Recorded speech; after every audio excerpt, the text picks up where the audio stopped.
Pronto, já estamos gravando. Deixa eu compartilhar minha tela. Tela compartilhada. Todo mundo está me ouvindo bem? Está vendo aí minha tela? Sim? Então tá bom. Esses slides, eles não estão ainda lá no repositório, mas eu vou colocar eles hoje, tá? Hoje à noite, na verdade, eu vou colocar. Então eu vou colocar mais algum material sobre a gama e aí eu atualizo ele lá no Moodle e também no repositório da ENS, tá? Bom, então o que a gente vai falar hoje primeiro? Sobre simetria da normal. Só que antes de eu falar da simetria da normal, eu quero provar uma coisa para vocês que eu já uso há bastante tempo, mas eu nunca tinha provado. Então aproveito que eu vou falar da normal e já provo isso aqui mesmo. Deixa eu mostrar uma imagem para vocês aqui, né? É bem intuitivo para vocês que uma distribuição simétrica em torno de uma constante possui esperança igual a essa constante? O que vocês acham? Olhando para cá, olhando para uma distribuição como essa daqui, né? Parece bem intuitivo, né? Porque isso aqui é o centro de gravidade, certo? Outra coisa, como é que você escreveria o que significa ser simétrica, tá? O que seria uma densidade, por exemplo, simétrica? Aí tem duas formas, né? Duas não, na verdade tem uma forma só, tem a que vem na mente, que às vezes é mais simplificada, mas tem a forma correta do que é simetria. Então, o que é a simetria? Deixa eu colocar aqui no slide que eu estava antes. Estou chegando aqui.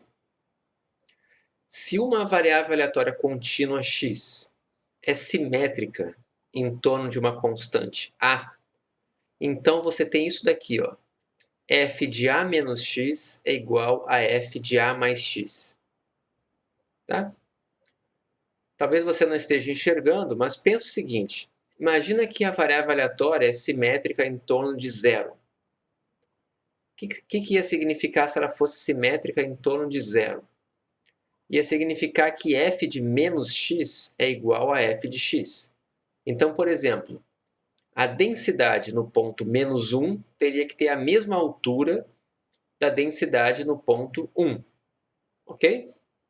A densidade no ponto menos 10 tem que ter a mesma altura do ponto menos 10, do ponto 10. É mais ou menos o que a gente enxerga na simetria da normal padrão. Agora, se você tem uma variável aleatória que está simétrica em A, você tem que imaginar da seguinte forma. Se esse A aqui é igual a 3, por exemplo, seria 3, então a F de 2 tem que ser igual a F de 4. Certo? Porque uma unidade abaixo da onde ela está centrada tem que ter a mesma tem que ter a mesma densidade de uma unidade acima de onde ela está centrada. Tá? É mais ou menos essa a ideia que está por trás da simetria. E o que eu quero provar aqui para vocês? Sempre que você tiver uma variável aleatória simétrica, então vou provar aqui para o caso contínuo, mas também é verdade no caso discreto, você tem que a esperança de x vai dar exatamente essa constante a. Então, para que serve isso? Para eu provar, por exemplo, que a normal tem média μ. Ok? Por que eu sei isso? Porque a normal é simétrica. A normal tem f de a menos x igual a f de a mais x. Tá? Então, ela vai ter que ser uma normal com média A, né? Ela vai ter exatamente esse comportamento aqui. Deixa eu voltar aqui, né? Peraí. Deixa eu colocar aqui de novo. Chegando aqui, né? Então, por exemplo, aqui, né? O f de μ menos sigma tem a mesma altura do f de μ mais sigma, justamente porque ela está centrada em μ. Ok? Bom, então vamos fazer a demonstração disso. Para eu ganhar tempo, eu coloquei ela já aqui nos slides, tá? Então, eu vou ler os slides, mas vocês vão acompanhar comigo aqui. O objetivo é não ter dúvida em nenhum passo. Tá legal? Então, o que eu vou fazer? Eu vou calcular esperança de x, tá? Para uma variável aleatória contínua que é simétrica no ponto A. Ok? É isso que eu vou fazer. Então, vamos olhar aqui essa primeira linha. Tá? Pela definição de esperança no caso contínuo. Esperança de x nada mais é do que a integral de menos infinito a mais infinito de x f de x dx. Ok? Até aqui, definição de esperança. O que eu vou fazer agora? Tá? Eu vou dividir essa integral em dois pedaços. De menos infinito até o ponto A e de A até mais infinito. Vou fazer uma divisão aqui exatamente no ponto A. Então, eu vou ter duas integrais. A primeira parte, tá? E a segunda parte. Não quer dizer que eu estou pegando a parte dos negativos aqui e a dos positivos aqui, porque esse A aqui, ele pode ser igual a 500, certo? Se esse A fosse igual a 500, eu estaria pegando aqui de menos infinito até 500 e aqui de 500 até mais infinito, certo? O que importa é que eu estou dividindo em duas partes, quebrando no ponto A. E aí eu vou fazer duas mudanças de variáveis, tá? A primeira que eu vou fazer é essa daqui, ó. Eu vou chamar A menos x de U, ok? Se eu fizer A menos x como sendo U, vocês concordam que o x vai ser igual a A menos U? Se você tem que U é igual a A menos x, então x é igual a A menos U, certo? Então, se é verdade isso, vamos olhar para essa expressão aqui. Onde tiver x, vai entrar A menos U. Então, ficou aqui, ó, A menos U, A menos U, aqui do outro lado, A menos U, A menos U. Da onde veio esse sinal de menos aqui, tá? Eu vou fazer aqui, né, du. Du é igual a essa derivada aqui, né? A derivada do A vai ser zero e a derivada de menos x vai ser menos dx. Então, eu tenho que du é igual a menos dx. Por isso apareceu esse menos aqui e esse menos aqui, certo? Agora só falta eu olhar os limites, ok? Antes eu tinha aqui o x, né? O que acontece quando o x vai para menos infinito? O que acontece com o u? Olhem para essa expressão que está aqui. Se o x vai para menos infinito, para onde vai o u? Olhando só para essa expressão aqui. Quando o x vai para menos infinito, para onde vai o u? Todo mundo está vendo que ele vai para mais infinito? Ele vai para... Porque aqui tem um sinal de menos, né? Então, ele vai para mais infinito. Então, aqui onde está esse menos infinito, vai ser mais infinito. Outra coisa, o que acontece com o u quando o x vai para A? Quando o x vai para A, o meu u vai para zero, certo? Então, aqui vai ficar de mais infinito a zero. E agora o outro lado aqui. Quando o x vai para A, a gente já viu que o u vai para zero. E quando o x vai para mais infinito, a gente tem que o u vai para menos infinito. Então, esses limites aqui, essa linha aqui, tá? Foi a minha mudança de variável. Ok? Só que eu posso fazer mais algumas coisas que vocês aprenderem em cálculo, né? Se você tem a integral de mais infinito a zero, você não pode fazer de zero a mais infinito? Pode, né? É só você multiplicar por menos 1. Então, o que eu fiz aqui dessa linha para essa linha? Eu só inverti a integral aqui. Ó. Aqui estava de mais infinito a zero, aqui eu botei de zero a mais infinito, aí sumiu esse sinal negativo aqui. A mesma coisa a segunda. Eu inverti, ficou de menos infinito a zero, e o sinal negativo sumiu. Tudo bem o que eu fiz nessa página aqui? Nesse slide? Agora, vocês concordam que eu posso juntar essas duas integrais aqui? De menos infinito a mais infinito, não posso juntar elas? E colocar numa só, vocês estão vendo? Eu posso juntar de menos infinito a mais infinito essa integral aqui. Tá? E é o que eu vou fazer. Eu vou juntar essa integral aqui, essas duas integrais, numa só para deixar ela exatamente como está nessa primeira linha aqui. Ó.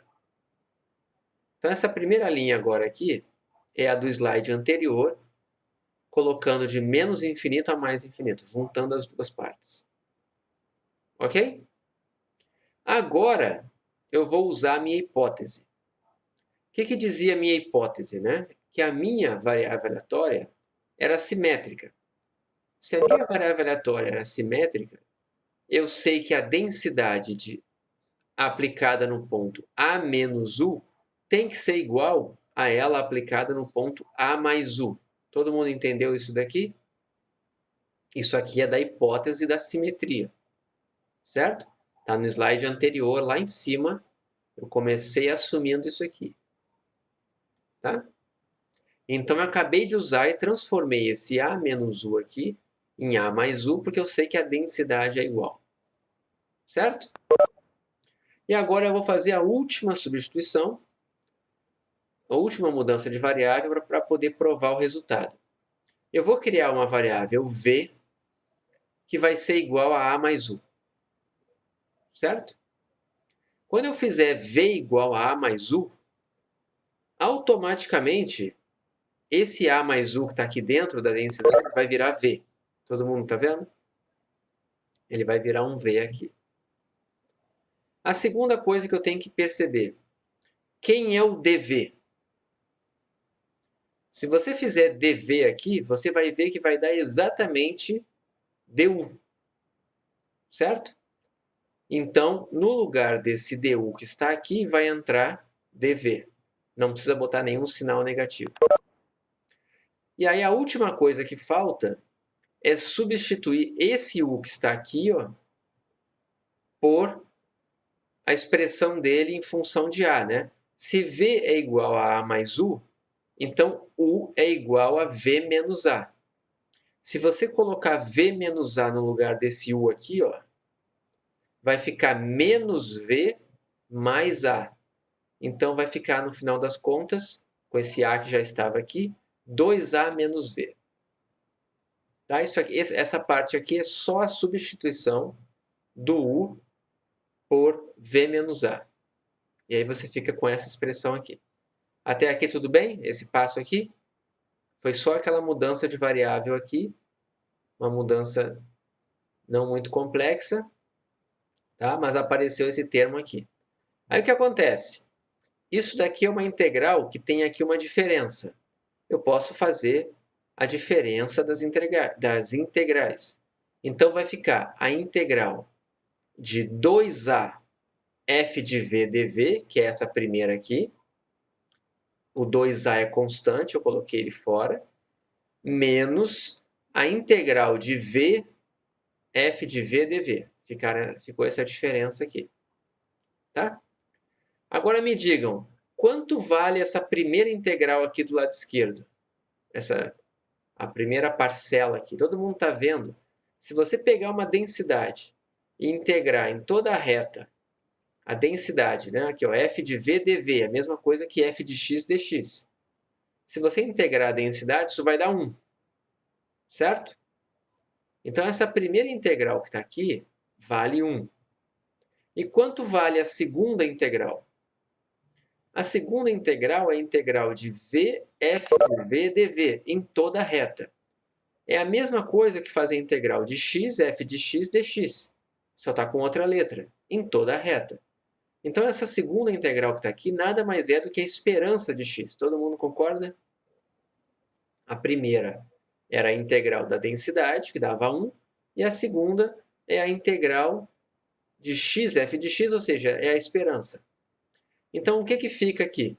Esperança de x, que eu estou calculando desde o começo, é igual a 2a menos esperança de x.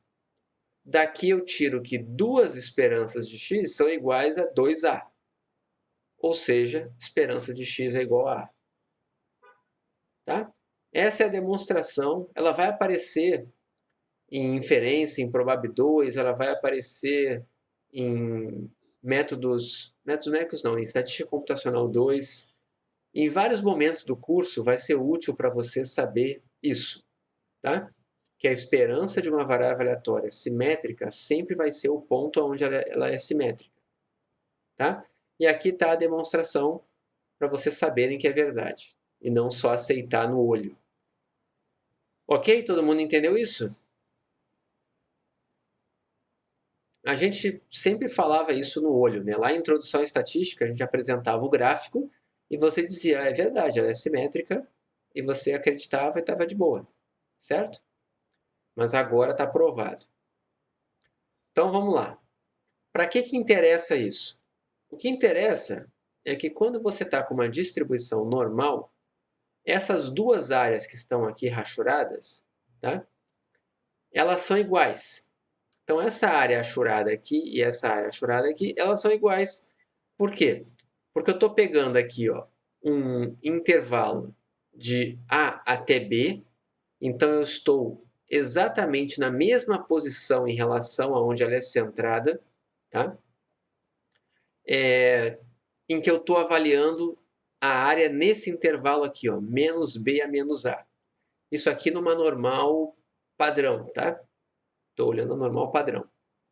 Então, numa normal padrão, f de A é igual a f de menos A. E f de B é igual a f de menos B. Tá? Porque eu estou centrado no zero. Então, essa área aqui é igual a essa área aqui. Então, você pode calcular qualquer probabilidade na normal, de qualquer intervalo, se você quiser calcular, você pode fazer ele do lado esquerdo ou do lado direito, não importa. Sempre vai dar a mesma coisa por causa da simetria. Tá? Então, um exemplo. Se você tem uma normal padrão e uma constante A maior do que zero, isso daqui vai ser verdade. Probabilidade de x menor igual a A vai ser igual à probabilidade de x maior igual a menos A. Vamos ver isso daqui no quadro, só para a gente enxergar melhor. Deixa eu pegar aqui. Deixa eu colocar aqui o que está sendo dito ali. Se você pegar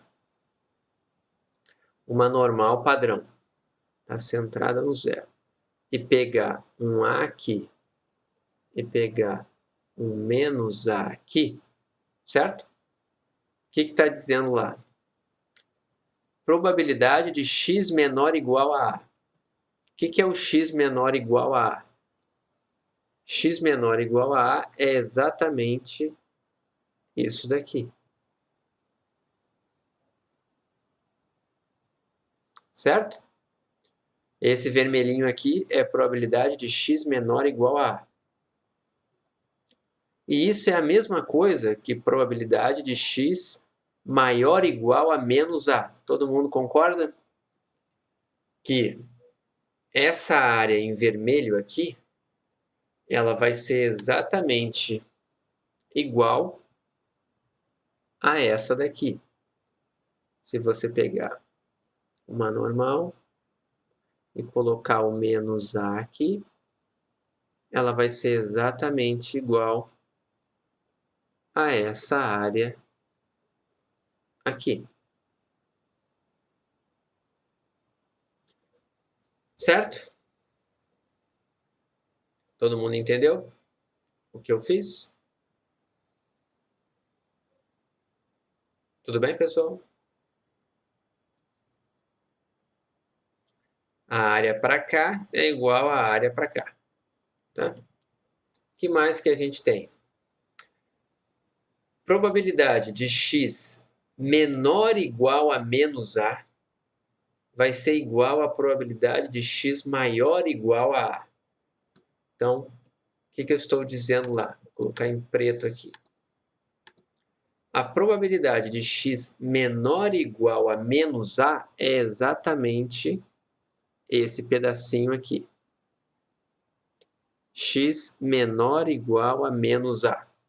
Ele vai ser igual à probabilidade de x maior ou igual a a. Certo? Então é outra que a gente tem. Outra propriedade resultante da simetria. Por mais que essas áreas não pareçam iguais, é por causa do desenho, tá? Outra coisa que dá para a gente fazer aqui, então, direto. Se aparece para você isso aqui, probabilidade de x menor ou igual a a. Isso pode ser visto como 1 menos a probabilidade de x maior do que a. Certo? Só que a probabilidade de x maior do que a vai ser igual à probabilidade de x menor que menos a. Certo? Qual é a grande vantagem de fazer isso?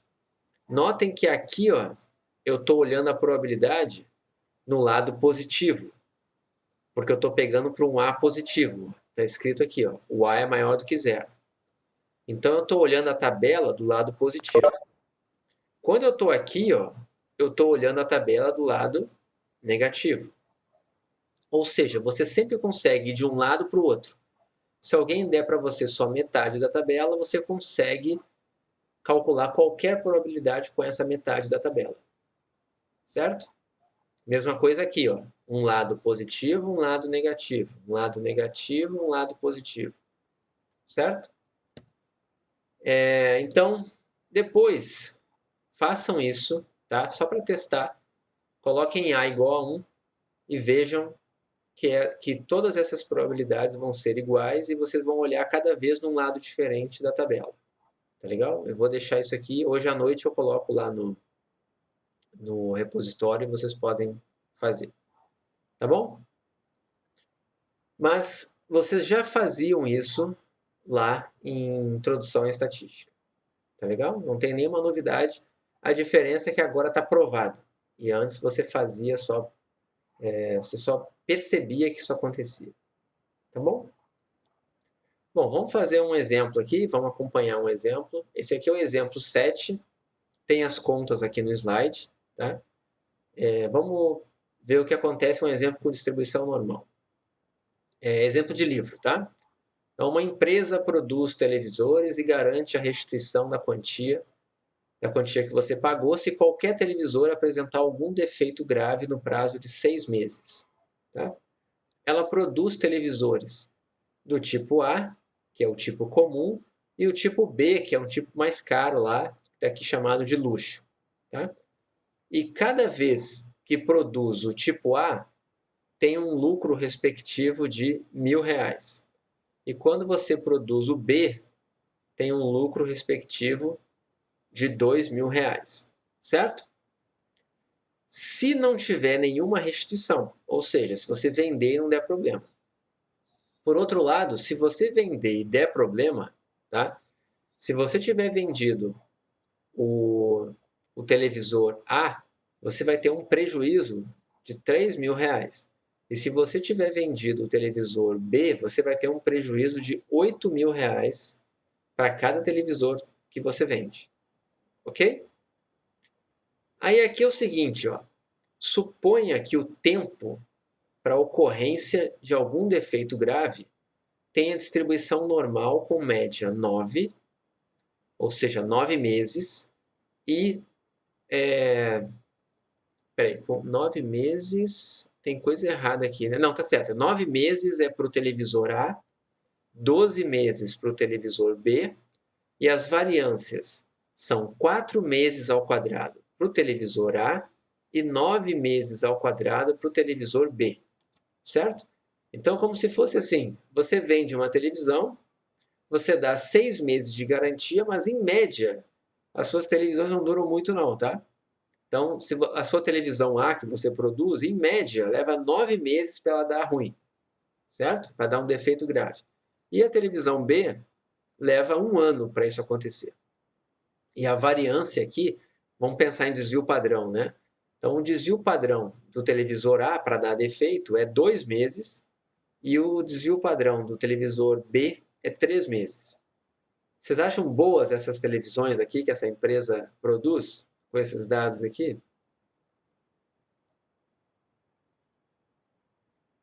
A média está maior que a garantia, claro.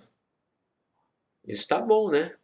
Se você vender com uma média menor do que a garantia, você vai quebrar. Imagina só, você produz uma televisão que em média quebra em 1 ano. E aí você bota a garantia de 2 anos de fábrica, você está perdido. Você vai ter que dar um televisor novo para todo mundo. Ah, entendi. Sim, pois é. Não, essa garantia aqui ela tá complicada, né? Vamos ver o que a gente quer saber aqui, eu concordo, tá? O ponto são televisões bem ruins, certo? E tá com uma garantia até alta, né? Para esse tipo de. Deveriam ter garantia nenhuma isso aqui, né? Tinha que ser garantia assim de 1 semana, essa televisão, né? Mas enfim. Aí tá aqui, ó. Se você quer planejar, você foi contratado por essa empresa aí, tá? Qual dos 2 televisores que você acha que vale a pena investir mais? Tá? Você incentivaria as vendas de qual aparelho? O A ou o B? Tá? O que você tem que fazer aqui? Você está do ponto de vista da empresa. Qual é a variável aleatória que você está interessado? O que vocês acham? Qual é a variável aleatória que vocês tinham que estudar aqui? Que vai fazer você comparar uma com a outra. Qual é a melhor televisão? Tempo até o defeito da TV. Tempo até o defeito eu já conheço.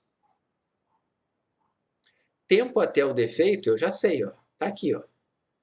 Eu já sei que uma é normal 9,4 e a outra é normal 12,9. Só com base nisso eu decido a melhor estratégia? Ou tem alguma outra informação aqui que eu tenho que levar em conta?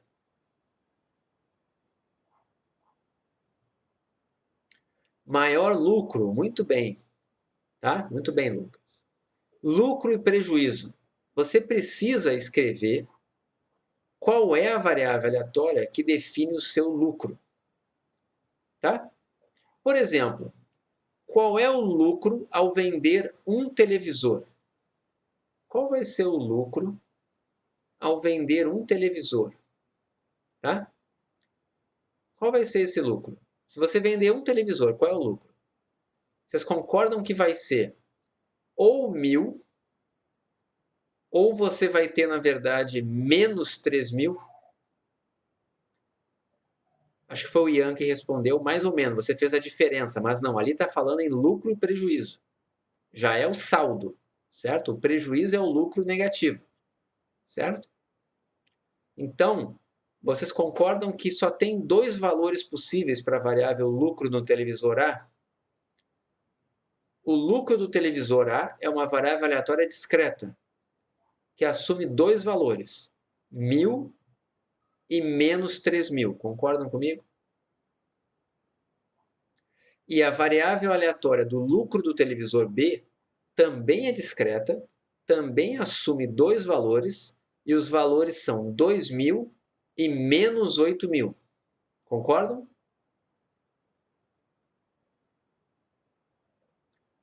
Agora uma pergunta. Como que calcula a esperança no caso discreto? Eu vou para o quadro, depois eu vou mostrar no slide, tá? Vamos para o quadro para ajudar vocês. Vamos olhar, esse aqui é o exemplo 7. Tá? Eu vou chamar assim, ó, o lucro do A, ele só assume 2 valores. Ou ele é 1.000, ou ele é menos 3.000.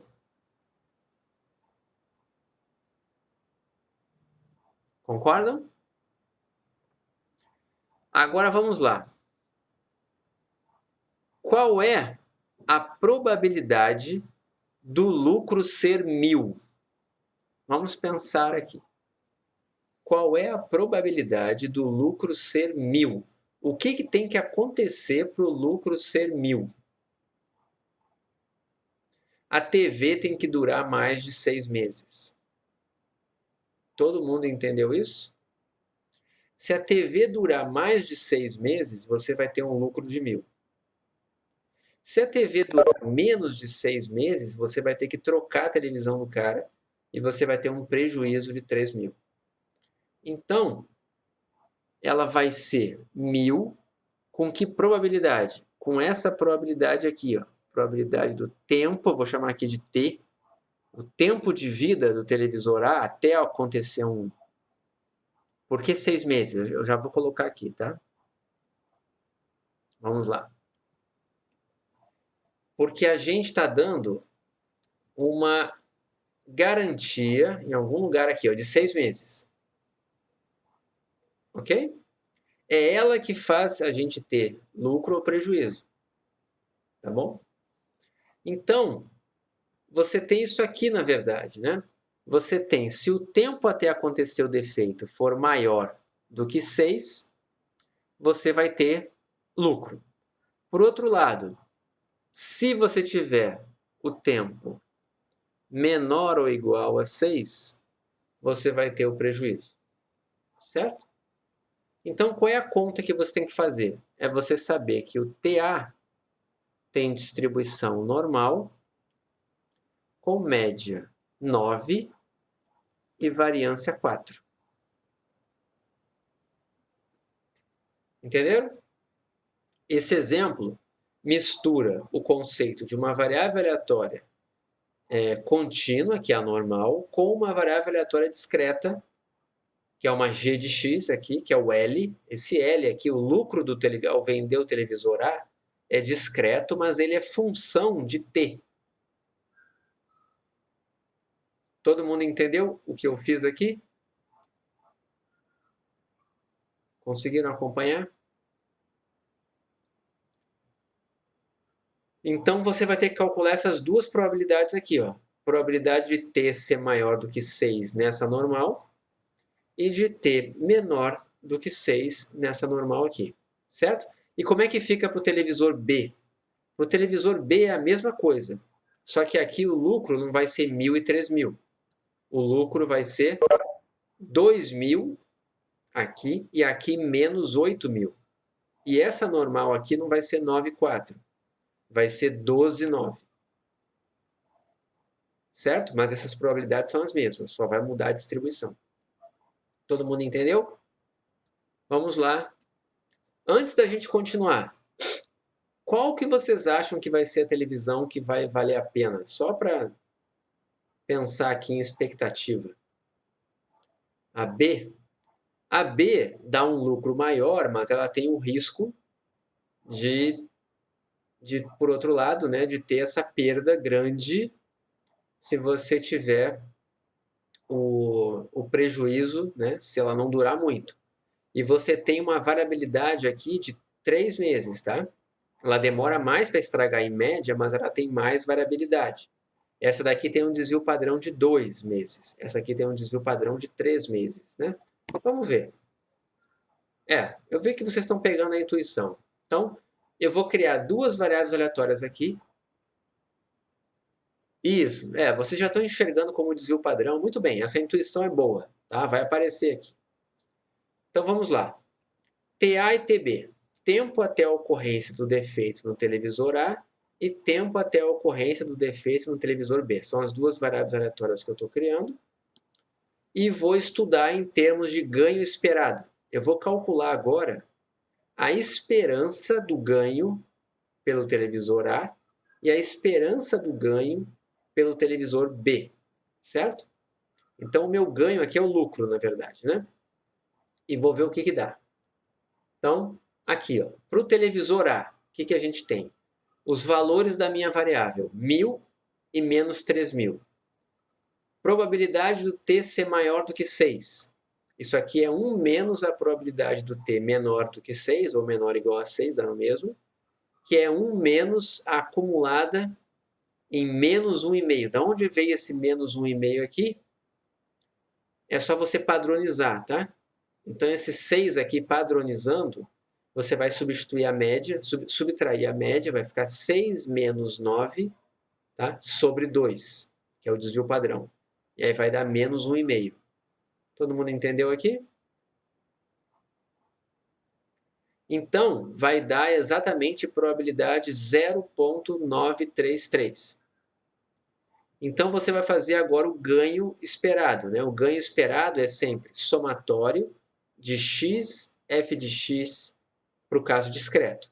Então, para o 1000, vai ficar x, que é 1000, vezes o f de x, que é 0,933, vai dar 933. Por outro lado, o prejuízo, né? A probabilidade do t ser menor do que 6 é o complementar, né? Vai ser exatamente 0,067, é o complementar desse cara aqui. Se você fizer 3.000 negativo vezes esse número, vai dar menos 201. Faz a soma desses dois valores, você ficou com um valor esperado de ganho ou de lucro de R$ 732, certo? Esse é o lucro esperado ao vender o televisor A. Tá legal? Então, se você ficar vendendo muito esse televisor, em média, você vai ter esse lucro aqui por televisor. Certo? E para o B, quando você faz a mesma conta trocando a normal, olha quanto é que dá o lucro esperado. O que vai mudar é aqui, né? Quando você fizer esse probabilidade de t menor do que 6, quando você padronizar esse 6 aqui, ó, não vai mais ser 6 menos 3 sobre 2. Vai ser 6 menos 12, certo? Sobre 3. E aí, quando você faz isso, dá exatamente menos 2 aqui. Então, os valores, ele fica bem mais extremo aqui. Essa probabilidade fica maior, tá? E essa daqui fica menor. Então, quando você multiplica, dá isso daqui, a soma 1770. Então, o maior valor esperado é justamente no televisor B. É mais do que o dobro, certo? Vale muito mais a pena você produzir o televisor B, porque o televisor A não dá tanto lucro assim. Todo mundo entendeu o que foi feito aqui? Vejam que a parte da normal só entrou para calcular essa probabilidadezinha aqui, ó. Mas a conta em si que a gente está fazendo é de uma variável aleatória discreta. Tá bom? Então, a gente vai sugerir fazer a campanha em favor do televisor de luxo, que é o B, porque ele tem o maior retorno esperado. Tá? E é importante também lembrar que você nunca vai ter esse retorno aqui de 1770, isso é uma média, né? Porque o que vai acontecer na prática é que o seu retorno sempre vai ser 2.000 menos 8.000, 2.000 menos 8.000, valores desse tipo aqui, ó, certo? Mas em média, quando lá no final, depois de vender muitos televisores, você for fazer a diferença do quanto você ganhou e do quanto você perdeu, você vai ver que vai dar um saldo positivo em média por televisor de 1770. Certo? Por isso que é importante você conhecer seus produtos, né?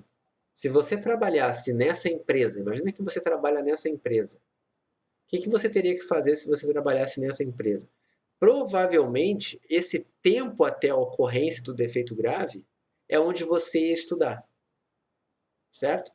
Porque esses valores de lucro e prejuízo você ia receber. Alguém ia dizer para você isso.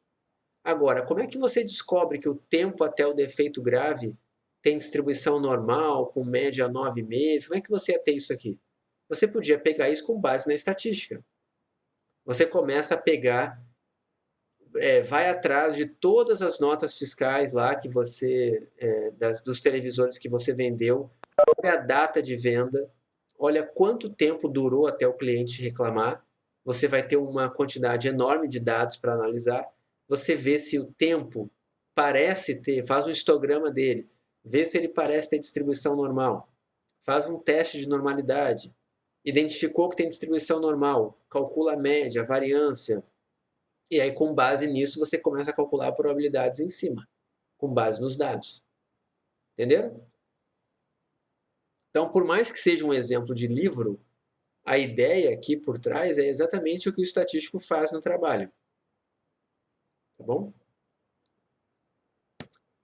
Dúvidas nesse exemplo?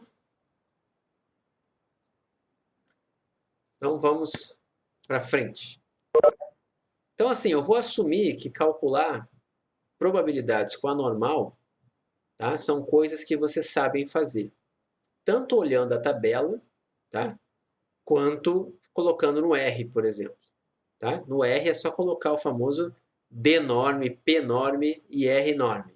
Tá? R-norme é para gerar valores de uma normal, o D-norme é para calcular a densidade e o P-norme é para calcular a probabilidade acumulada, né?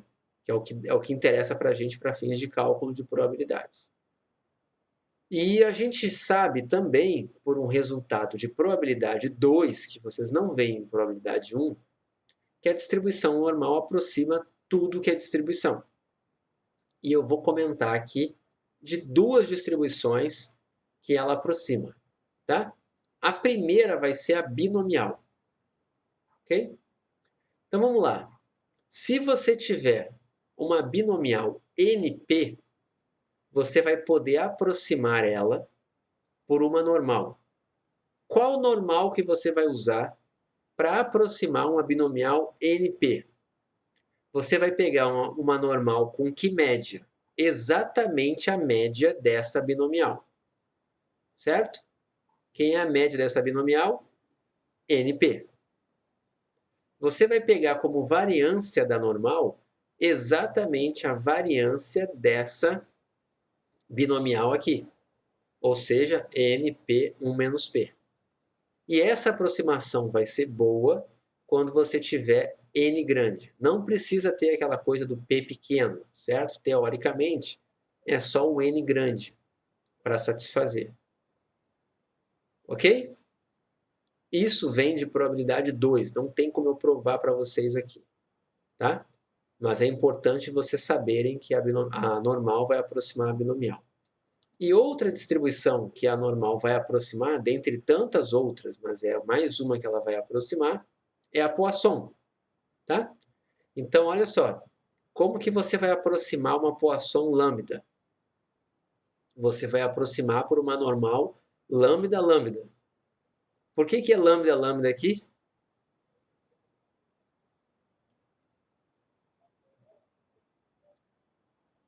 Por que é lambda-lambda? Porque é a média e a variância da Poisson. Muito bem, Tiago. Tá? A Poisson tem média lambda e variância lambda, então a normal vai ser lambda-lambda. Certo?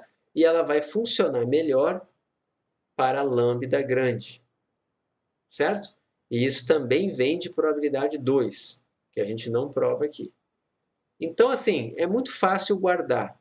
Tá? A normal vai aproximar a binomial e a Poisson com parâmetros iguais à média e à variância dessas distribuições. Todo mundo entendeu isso? Então, vocês já sabem aproximar. Tá? Essa é a forma que você vai fazer. Agora, vamos ver isso na prática. Tá? Vou pegar esse exemplo 8 aqui. Ó. Suponha que x tem a distribuição binomial 100, 0,1. Certo? Vamos calcular essa probabilidade usando a distribuição original, a aproximação pela Poisson e a aproximação normal. Certo? Então é o seguinte, percebam, eu posso utilizar a binomial aproximada pela Poisson. Qual seria a Poisson que eu ia usar para aproximar essa binomial aqui?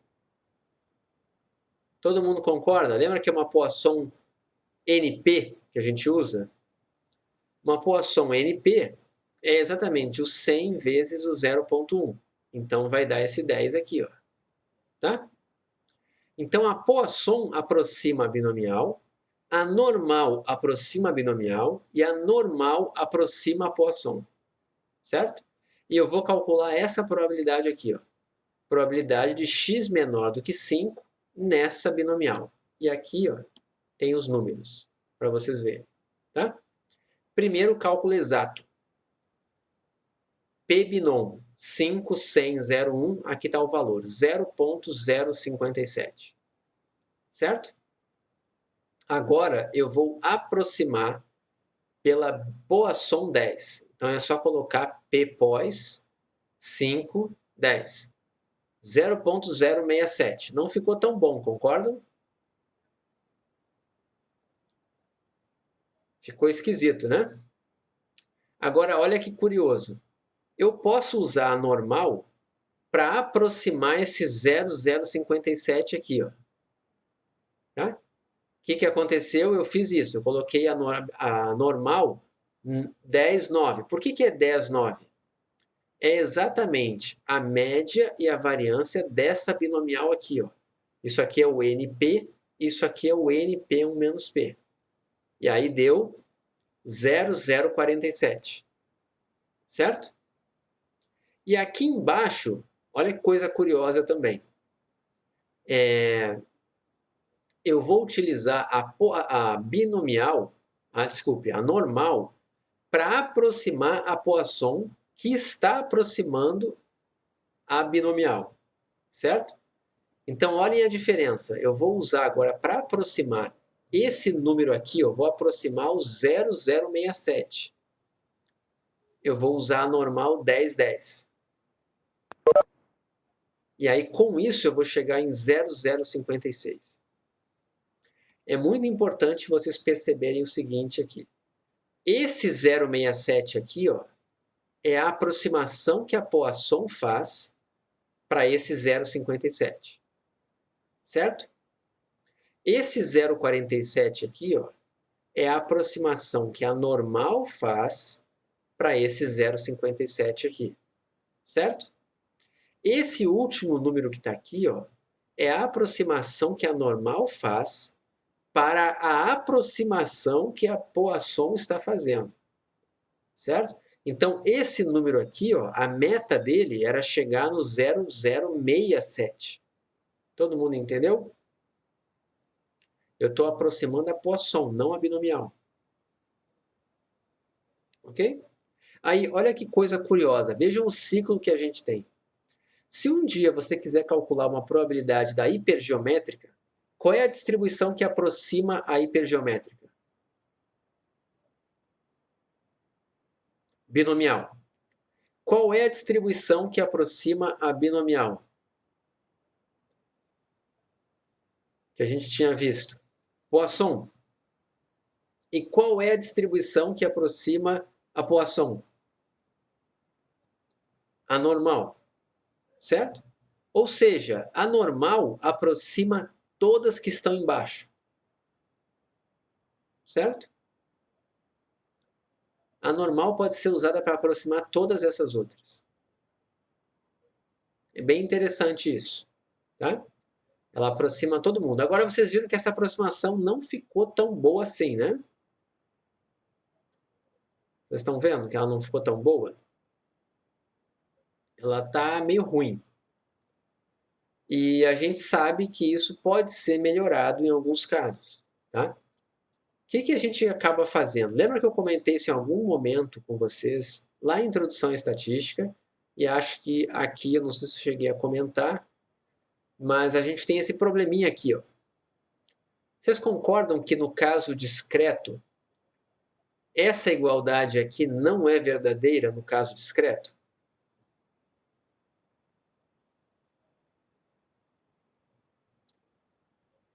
Certo? Isso aqui não é verdade. Mas no caso contínuo é verdade. Então qual é o problema? Imagina o seguinte. Imagina que você quer fazer isso daqui, ó. Certo? Você quer aproximar isso daqui. Você está no caso discreto. Você concorda comigo que essa probabilidade e essa daqui são completamente diferentes no caso discreto. Certo? Só que se você aproximar por uma distribuição contínua, tá? O que vai acontecer? Imagina que você vai aproximar essas duas distribuições por uma distribuição contínua, que eu vou chamar aqui de y, tá? Você concorda que para o y isso aqui vai ser verdade? se o y for contínuo, isso aqui vai ser verdade. Ou seja, no caso contínuo, essa probabilidade aqui é igual a essa daqui. Tá? Deixa eu fazer uma coisinha aqui, peraí. Deixa eu botar assim primeiro. Ficar igualzinho. Eu poderia fazer assim, ó, essa aqui é uma variável contínua. Eu vou aproximar esse evento aqui, ó, x menor do que 5, por y menor do que 5. E essa aqui, que é x menor ou igual a 5, eu vou usar y menor ou igual a 5. O problema é que a sua variável contínua vai dar o mesmo número aqui. Esse cara de cima vai ser igual a esse cara de baixo. E vocês não acham meio um contrassenso isso? Uma coisa meio que... não tem muito sentido isso. Como é que você pode usar o mesmo número para aproximar duas coisas diferentes? Certo? Então eu pergunto para vocês, né? Quando você está no caso discreto, a gente não tem massa de probabilidade a cada ponto. Cada ponto recebe uma probabilidade, certo? E quando você não está num ponto que tem probabilidade, ele tem probabilidade zero. O que eu estou querendo dizer com isso? Quando você olha a acumulada no caso discreto, ela faz assim, né? Ela vai subindo. Lembram disso? Ela só dá saltos nos pontos, ok? Então, qual é o grande problema ali? Se você está interessado nesse ponto aqui, vamos imaginar que aqui é o 5. Se você fizer uma aproximação vindo pela direita, você vai estar nessa altura aqui. Se você fizer uma aproximação vindo pela esquerda, você vai estar nessa altura aqui. E essa diferença é grande, certo? Então, o que dá para se fazer aqui? Tentar fazer alguma coisa que elimine um pouco essa diferença entre esses dois caras aqui. Tá? O que vai ser feito? Existe a tal correção de continuidade.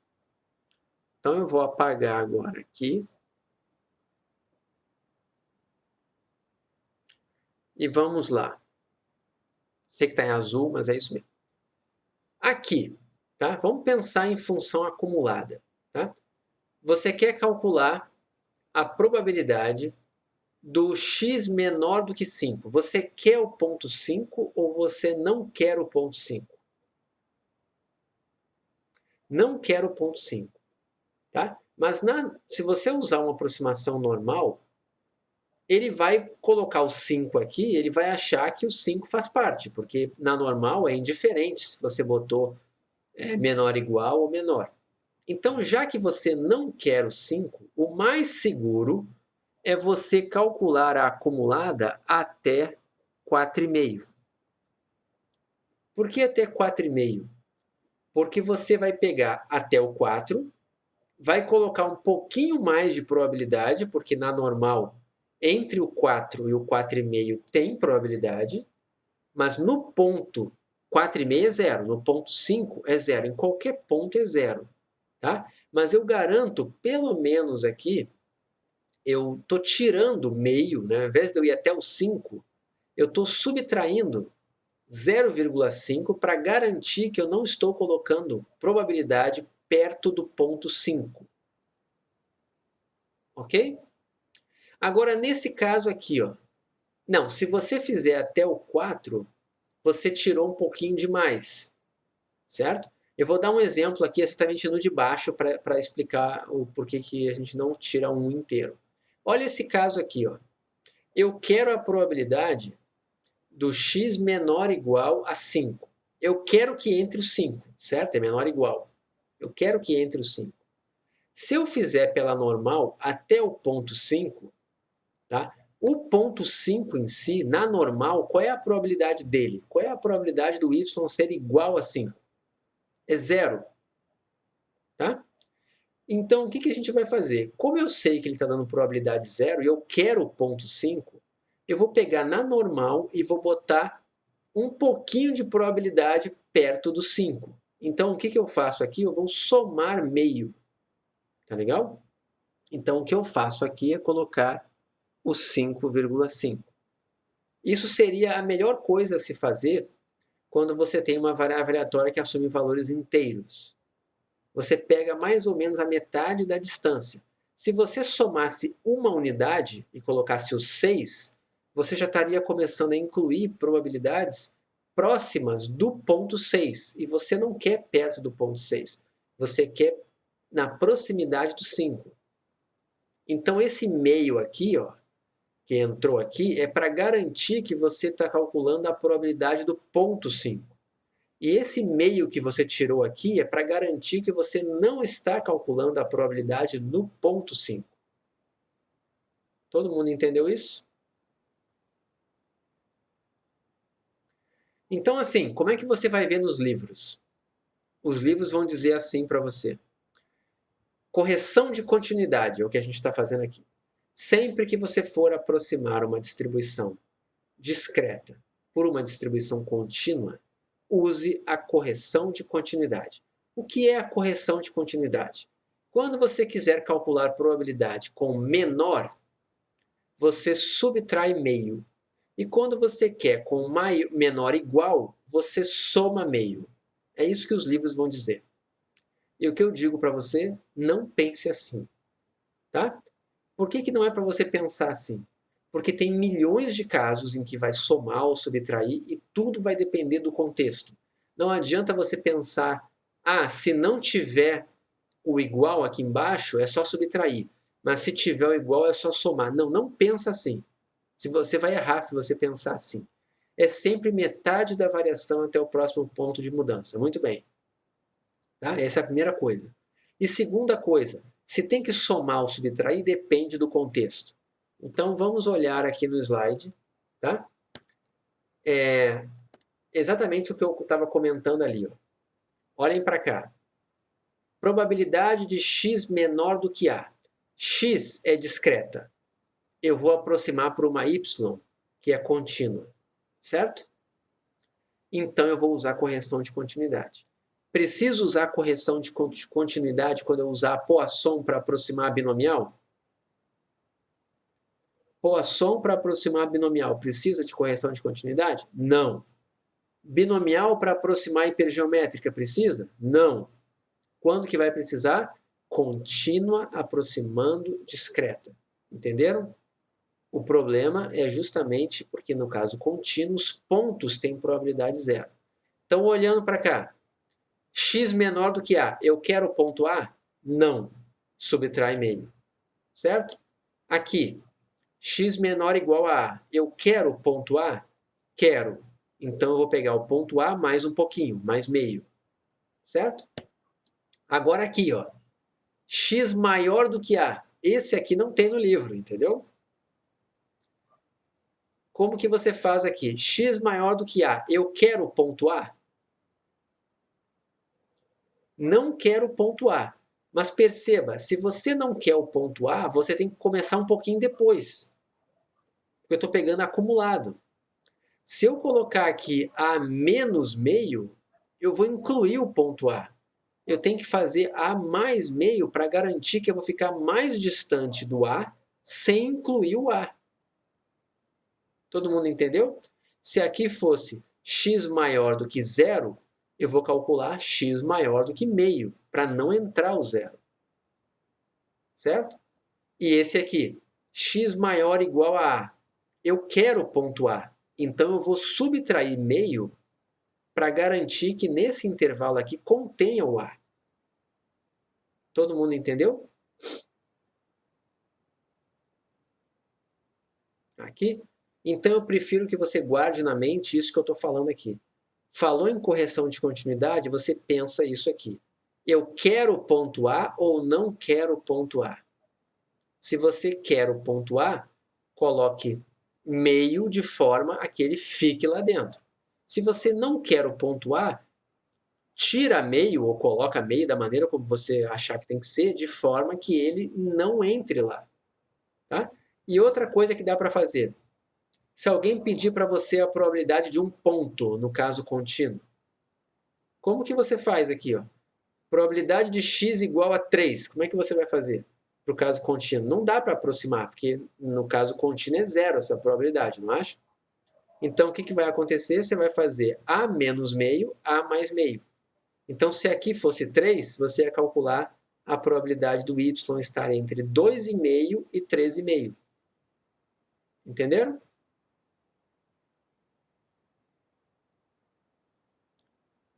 Ok?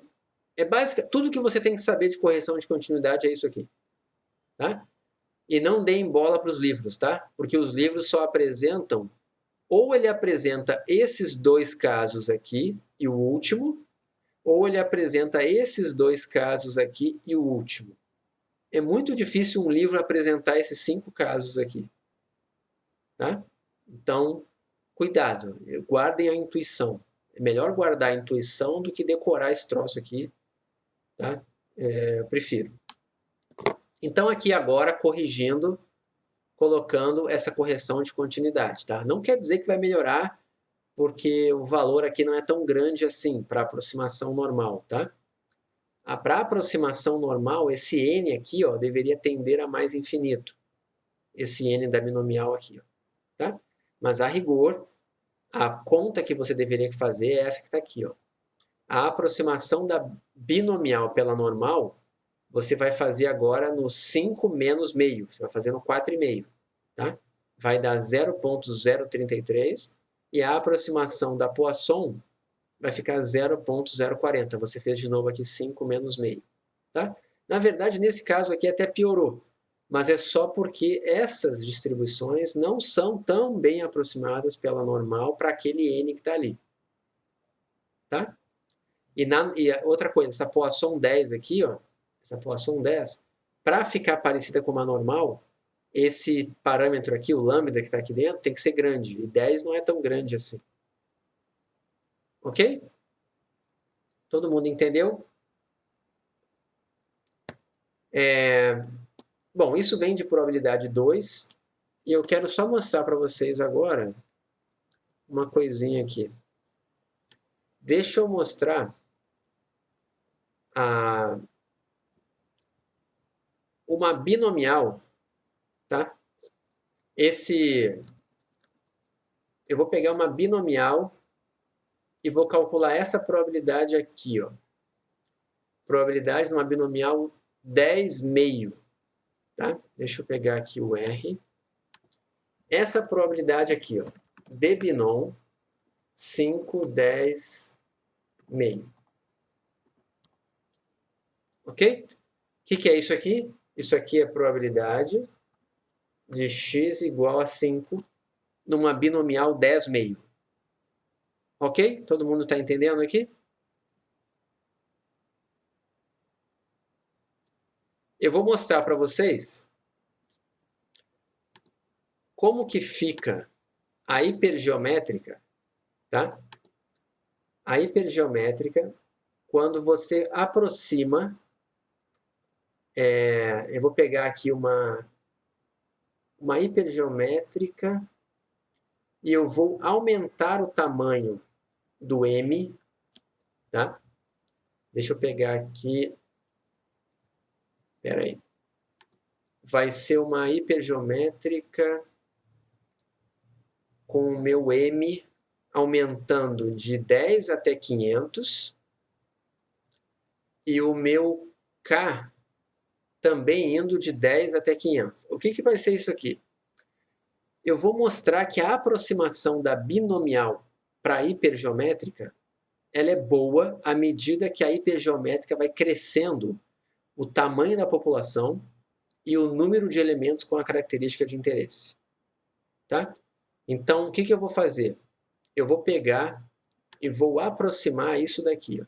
Deixa eu colocar aqui.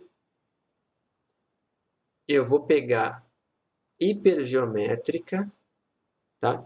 Que ela é n, m, 10. Eu vou pegar com nzinho de 10. Tá? Desculpa, aqui é m. Tá? E vou aproximar por uma binomial 10 meio. O que eu vou fazer aqui? Eu vou fazer essa hipergeométrica aqui de forma que m sobre n sempre d meio. Estão entendendo? Eu vou pegar uma hipergeométrica, onde tem uma população, por exemplo, se eu tiver 10 elementos na população, 5 têm a característica de interesse.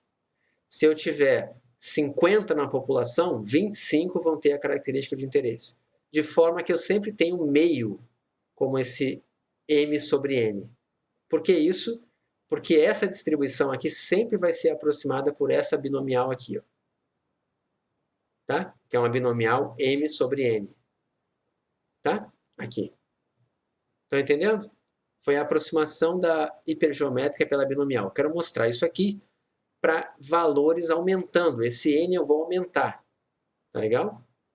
E vocês vão ver que essa probabilidade aqui, ó, probabilidade de x igual a 5, vai ficar muito parecida tanto na hipergeométrica quanto na binomial. E eu vou ficar aumentando esse cara aqui para mostrar que ele vai convergir para o valor da binomial. Ok? Então, deixa eu copiar esse troço aqui. Eu vou colar lá no R para vocês olharem. Deixa eu fazer assim. E eu vou colar agora aqui. Deem uma olhadinha ali. Vocês estão vendo aquilo ali? Eu vou fazer de novo para botar desde o começo. Deixa eu só inverter o lado. Tá. Eu vou parar aqui. Eu vou começar de novo, tá? É um gráfico que vai mostrar a probabilidade na hipergeométrica convergindo para o 0,24. O que é o 0,24? É esse valor aqui, ó, que é o da binomial. Tá? Então, eu vou começar a aumentar o n. Aqui no eixo x, vocês vão ver o n aumentando. Tá legal? Então, olha lá o n aumentando. Ó, 50, 100, 150, 200. Para onde está indo esses pontinhos vermelhos aí? Eles estão indo para o 0,24. Tá? Eu vou fazer isso, não sei até que número. Deixa eu ver se é 1000. Mas já praticamente não tem variação. Foi até o 1000, estão vendo? Convergiu para cá. Todo mundo enxergou? Tá? E outra coisa, eu vou mostrar agora o mesmo gráfico, só que mostrando o erro.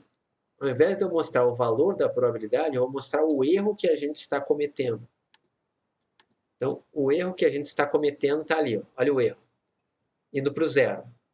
Vejam que para n igual a 100, o erro já é praticamente zero. Vai aumentando, o erro está em casas decimais aqui, praticamente zero computacional. Tá? Enfim, já está no zero, estão vendo? Já convergiu há muito tempo. Tá? Então, por isso que a binomial é usada quando você tem amostragem sem reposição. Porque dá no mesmo, as probabilidades dão no mesmo. Certo? Agora eu quero mostrar uma outra para vocês que é mais interessante. Que é a da Poisson. Eu vou aproximar, tá? Uma Poisson 1000, tá? Por uma normal. Ok? Então, deixa eu colocar aqui. Deixa eu dar uma limpada nisso aqui. Vamos limpar. E vamos fechar o da geométrica, abrir o da Poisson. O que eu vou fazer? Na verdade, deixa eu ver. Esse aqui... Não, esse aqui nem é o da normal. Esse aqui é a aproximação. O da normal eu vou mostrar depois para vocês.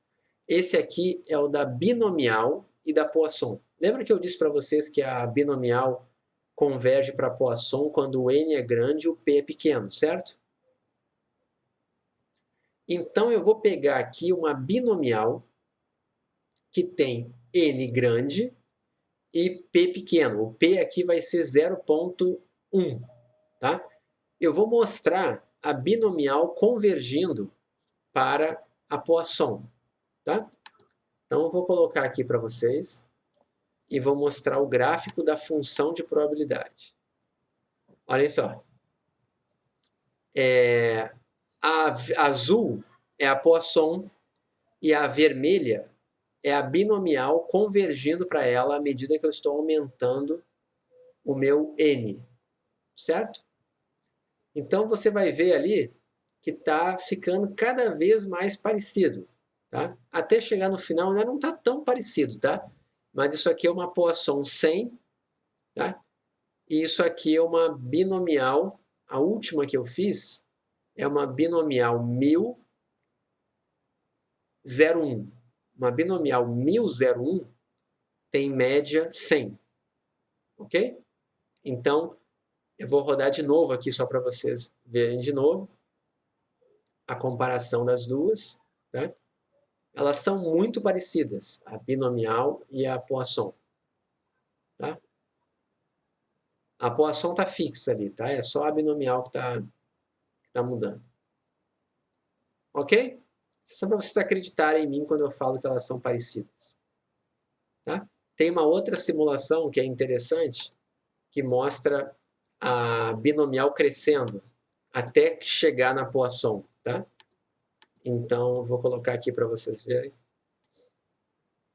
Olha só, isso aqui é uma amostra de uma Poisson 1000, e isso aqui são amostras de uma binomial quando vai aumentando o N, tá? E o objetivo dessa simulação aqui é mostrar que vai ter uma hora que a binomial vai chegar... Deu ruim aqui, travou porque eu tinha mexido, enfim. Mas no final, a distribuição para em cima da outra, tá? É que eu tinha mexido num parâmetro aqui, mas não importa. Como já é 11h26, eu vou para o teste. Tá legal?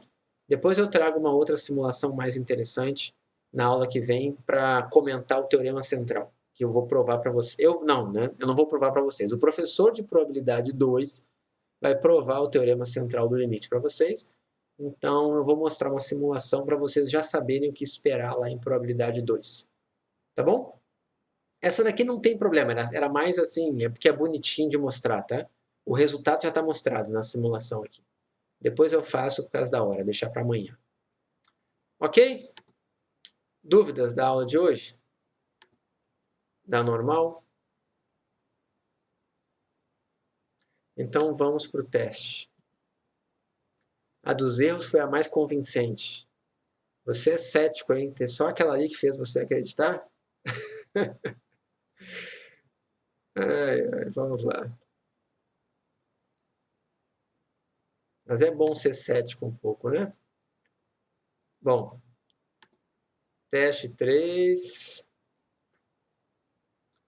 Deixa eu colocar aqui. Visualização prévia.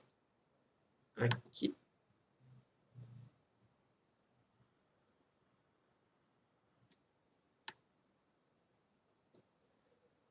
Vamos lá. Teste. Primeira questão. O número médio de personagens mortos por episódios em uma famosa série de TV a cabo, que eu não quis dizer o nome aqui, né? Mas enfim, costuma ser igual a 5, tá? Se cada episódio possui 50 minutos de duração, qual a probabilidade de que ao menos um personagem morra já nos primeiros 5 minutos de um episódio? Então vamos colocar no papel aqui as nossas informações do problema, tá? Primeira informação do problema, está dito que nessa série de televisão você tem uma média de 5 pessoas mortas por episódio. Certo? 5 por episódio. É a primeira coisa que está dita. Qual é a segunda coisa que está dita? Quanto dura um episódio? 50 minutos. Então, essa informação aqui é equivalente a dizer que você tem 5 mortes para cada 50 minutos. Certo? Ou seja, você tem uma morte para cada 10 minutos, concordam? Eu poderia pensar várias outras relações aqui, certo?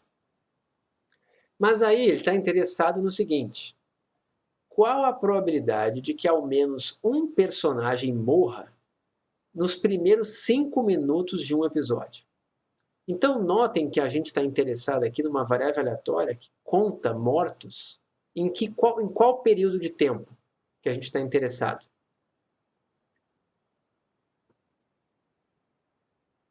Cinco minutos, certo? Então, você precisa criar uma variável aleatória x que vai ser o número de mortos em 5 minutos nessa série. Ok? Qual é a distribuição que vocês usariam aqui? Para x. Poisson, né? Se você utilizar uma Poisson, você vai ter que pensar qual é o número esperado de mortos em 5 minutos. Certo? Então vamos pensar aqui. Se você tem um morto a cada 10 minutos, em 5 minutos você tem quantos mortos, em média? Meio. Todo mundo concorda? Que é meio? Ou seja, uma Poisson meio. Quais são as suposições que você fez aqui por trás? Você está supondo que não acontecem 2 mortes ao mesmo tempo, que nessa série aqui não é verdade, que tem várias matanças aqui que com certeza acontecem ao mesmo tempo. Tá? As mortes têm que ser independentes, que nessa série também não é verdade, essas mortes acontecem muitas vezes relacionadas, porque as pessoas morrem justamente por estarem juntas. E, por fim, você tem que acreditar que as mortes acontecem durante um episódio de forma aleatória dentro desse episódio. Ou seja, os 5 primeiros minutos tem que ter a mesma chance de morrer alguém do que nos últimos 5 minutos. Certo? Isso até acho razoável nessa série que eu estou me referindo aqui. Tá? Porque é uma matança para todo lado. Ok? Depois eu comento. Tá legal? Então é o seguinte. As suposições da Poisson não estão muito boas, mas enfim, não foi dito nada aqui no problema, tá? E o mais importante aqui é você saber que se você está assumindo uma distribuição Poisson, na sua mente você está assumindo isso. Tá claro para todo mundo isso? Então imagina que no mundo real, a distribuição Poisson ela é muito útil e muito utilizada, porque é muito fácil trabalhar com ela.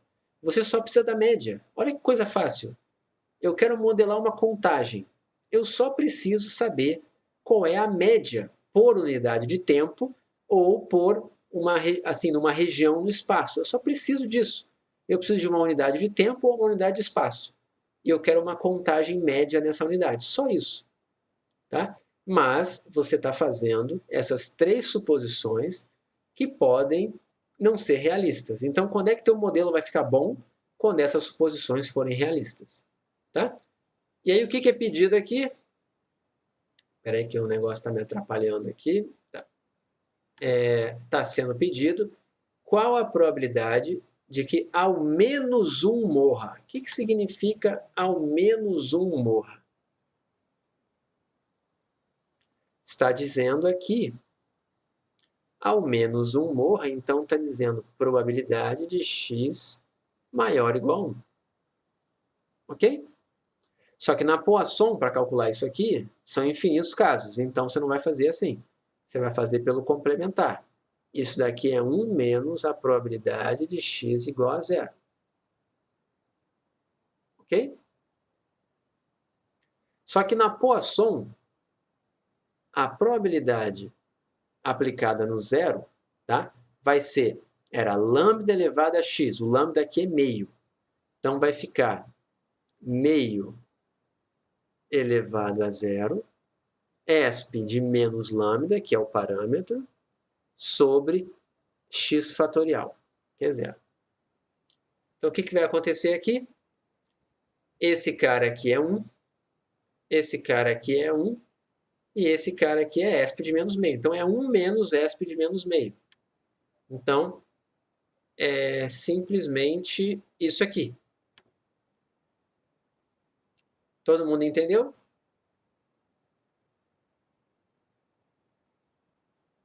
Aqui não tem meio certo, tá? Não tinha meio certo nenhuma dessas três primeiras. Tá ok? Então vamos lá. Próxima. Aqui. Uma cidade possui 100 mil habitantes, dos quais estima-se que 5% já foram infectados pelo Covid-19 e possuem anticorpos contra a doença. Você seleciona uma amostra aleatória sem reposição de 2.000 pessoas dessa cidade para realizar um exame de sangue a fim de detectar a presença de anticorpos contra o vírus no organismo. Ou seja, você vai testar quem teve e quem não teve nessas 2.000 pessoas.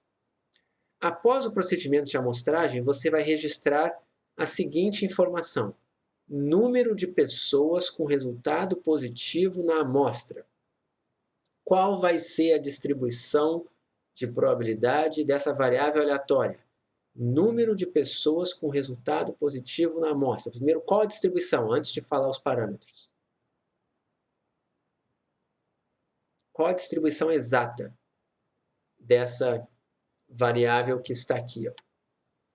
Número de pessoas com resultado positivo na amostra. Qual é a distribuição? Hipergeométrica. Todo mundo concorda? Você tem população finita, você tem parte da população com a característica de interesse, você vai pegar uma amostra, você vai contar quantas pessoas têm a característica de interesse na amostra e essa amostra foi feita sem reposição. Ok? Então você tem uma hipergeométrica. Se você tem uma hipergeométrica, você tem que identificar os três parâmetros dela. Quais são os três parâmetros? Tamanho da população. Quem é o primeiro parâmetro? 100 mil. Todo mundo está vendo aqui? 100 mil. Segundo parâmetro, quem é o M maiúsculo, ou seja, número de pessoas na população que possuem a característica de interesse, que é ter o Covid, né? Ter anticorpos. 5 mil. E por fim, o terceiro parâmetro da hipergeométrica é o tamanho da amostra. Qual é o tamanho da amostra? 2.000. Só de olhar para cá, você está encontrando aqui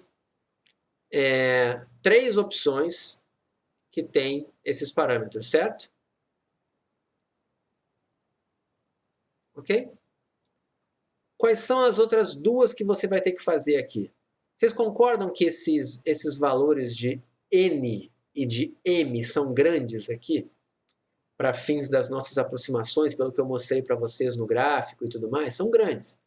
Qual seria a distribuição mais natural assim que você ia usar para aproximar a hipergeométrica? Uma binomial. Com que parâmetros? Tá? Aí aqui tem que tomar muito cuidado. Porque vamos pensar aqui, ó, essa variável aleatória, que a gente está interessado, x, ela varia de quanto a quanto, essa variável aleatória? A variável aleatória aqui, ó, número de pessoas com resultado positivo na amostra. Varia de quanto a quanto? Todo mundo concorda que é de 0 a 2.000? Né? Então, quando você for aproximar por uma binomial, tem que ser uma binomial com o mesmo tamanho de amostra. É uma binomial 2.000. Não é binomial 5.000. Certo? É uma binomial 2.000. E qual é a probabilidade de sucesso dessa binomial? Você tem que fazer o M da população dividido pelo N da população. É o famoso 5%, que está lá em cima. São 5.000 pessoas na população que tem o anticorpo lá e num universo de 100 mil. Então, isso dá 5%. Então, a probabilidade é 0,05. Com essas duas informações aqui, eu acho que você já acertava a questão, certo? Só tinha essa opção aqui. E, por fim, qual é a distribuição que aproxima a binomial 2.005? É uma Poisson. Com que parâmetros? Você tem que pegar a média dessa binomial aqui. Ó. Essa binomial tem média NP. O que é a média dela? 2.000 vezes 0,05. Se você fizer 2.000 vezes 0,05, dá exatamente 100. Ok? Tudo bem aqui? Então, você vai aproximar essas três variáveis, esses três modelos probabilísticos aqui poderiam ser usados para modelar essa variável aleatória, número de pessoas com resultado positivo na amostra. Dúvidas aqui? Então, aqui foi a primeira. Ok até aqui?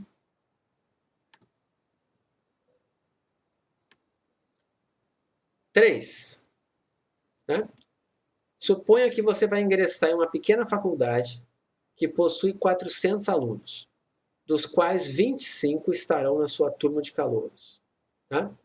Chega o primeiro dia de aula e todos os 400 alunos se aglomeram, né, no pátio, aguardando a abertura dos portões. Tá? Não tinha Covid nessa época, dava para se aglomerar aqui sem medo. Né? Por ser muito ansioso, você decide sair perguntando aleatoriamente, tá, para todo mundo que está ali, quais são calouros e quais não são. Você quer descobrir quem são os seus colegas. Tá? E você faz dois procedimentos aqui. O primeiro procedimento que você faz é sai entrevistando pessoas e para quando você encontrar o primeiro colega de turma. Certo? E o segundo procedimento que você faz é, depois que você fez isso, você continua esse experimento até encontrar todos os 25 colegas. Tá? E aí o que você faz? Você registra duas variáveis aqui. Número de pessoas que você abordou na primeira fase de entrevistas e depois o total de pessoas que você abordou nas duas fases da entrevista. Todo mundo entendeu aqui? Então vamos lá, vamos olhar essas opções aqui. Primeira opção. Se as entrevistas forem realizadas com reposição, ambas as variáveis aleatórias terão distribuição binomial. Está certo isso aqui? Não. Vamos pensar aqui, né?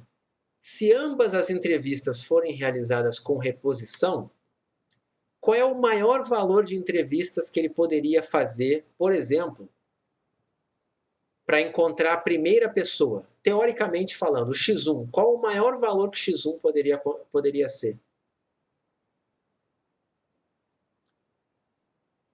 Infinito, porque é com reposição.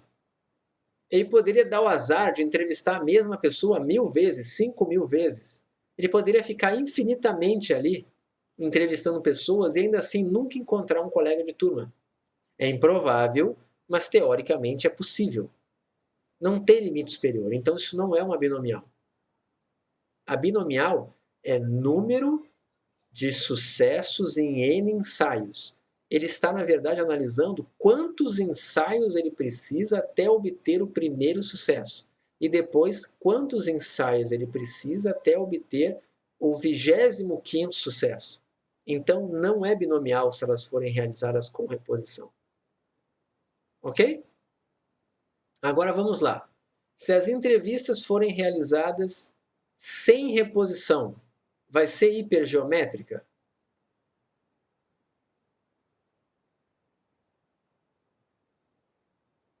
Não, também não. Tá? Por mais que você saiba o tamanho da população, quantas pessoas têm a característica de interesse na população, o tamanho da amostra é que é aleatório.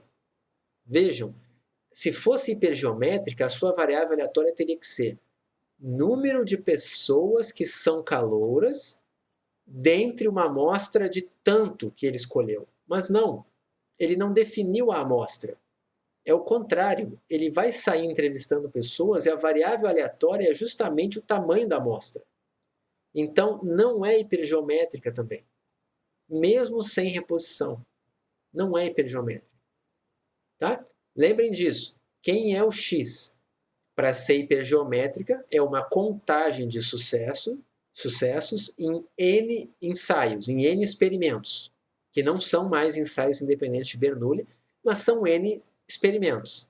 Agora, ao contrário, os experimentos é que são aleatórios. Não são N experimentos. Ok?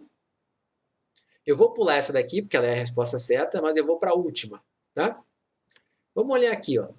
Se as entrevistas forem realizadas com reposição, vocês lembram que a geométrica não tem memória? Lembram disso? A distribuição geométrica não tem memória. Se as entrevistas forem realizadas com reposição, vocês concordam que o x1 vai ser uma geométrica? Se for com reposição, o x1 vai ser uma geométrica, porque vai ser o número de entrevistas até encontrar o primeiro calouro. Concordam? E essa probabilidade não muda. Qual é a probabilidade de encontrar um calouro aqui?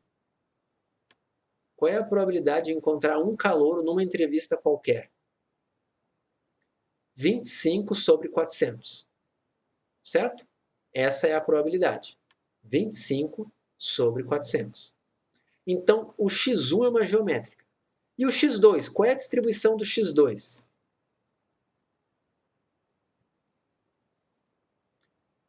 Binomial negativa. Por quê? Porque é o número de entrevistas até encontrar 25 sucessos. Mas só vai ser binomial negativa se for com reposição. Porque essa probabilidade de encontrar alguém que é calor tem que se manter a mesma a cada vez que você vai fazendo cada vez que você vai entrevistando pessoas, não pode mudar. Então tem que ser com reposição. Tá? Agora a questão é a seguinte, quando você faz x2 menos x1, a diferença entre essas duas aqui, ó, tá? O x1 é quantas entrevistas foram necessárias até encontrar o primeiro, certo? O x2 é quantas entrevistas foram necessárias até encontrar o 25º. Vocês concordam que a diferença entre essas duas distribuições aqui é o número de entrevistas até encontrar 24 calouros? Todo mundo conseguiu enxergar? É o número de entrevistas até encontrar 24 calouros. Então o x3 tem distribuição binomial negativa, não geométrica. Tá? Se fosse assim, o número de entrevistas até encontrar a segunda pessoa, o segundo calouro, menos o número de entrevistas até encontrar o primeiro calouro, essa diferença seria geométrica pela falta de memória. Mas aqui a gente tem a falta de memória, mas essa diferença aqui não é até encontrar o primeiro, é até encontrar o 24º. Então essa daqui não está correta. A distribuição aqui é binomial negativa. Por fim, essa daqui. A gente já comentou que se for realizado com reposição, o valor esperado de x1 aliás, a distribuição de x1 é uma geométrica e a de x2 é uma binomial negativa. Então, quem é a esperança de x1? Numa geométrica com parâmetro 25 sobre 400, qual é o valor esperado dela? É o inverso disso, é 1 sobre p. Então, é 400 sobre 25. Se você fizer 400 sobre 25, dá exatamente 16. E na binomial negativa, tá? Ela pode ser vista como a soma de várias geométricas, certo? Por causa daquela questão da falta de memória, né? O tempo até encontrar a primeira foi 16. O tempo não, o número de experimentos. Então, quantas entrevistas eu preciso para encontrar a segunda, dado que eu já encontrei a primeira? 16. E para eu encontrar a terceira, dado que eu encontrei a segunda? 16. É sempre 16. Certo? Então, vai ser 25 vezes 16. Vai dar exatamente 400. Se você quiser, se alguém tivesse memorizado a esperança da binomial negativa, ia lembrar que era R sobre P. Ok? Mas nem precisava, porque aqui o conceito maior é a da falta de memória. Tá? Então, assim, a distribuição até o primeiro é geométrica. Dado que encontrou o primeiro, o número de entrevistas até encontrar o segundo, dado que já encontrou o primeiro, aquela diferença é geométrica de novo. Depois é geométrica de novo. São 25 geométricas feitas aqui.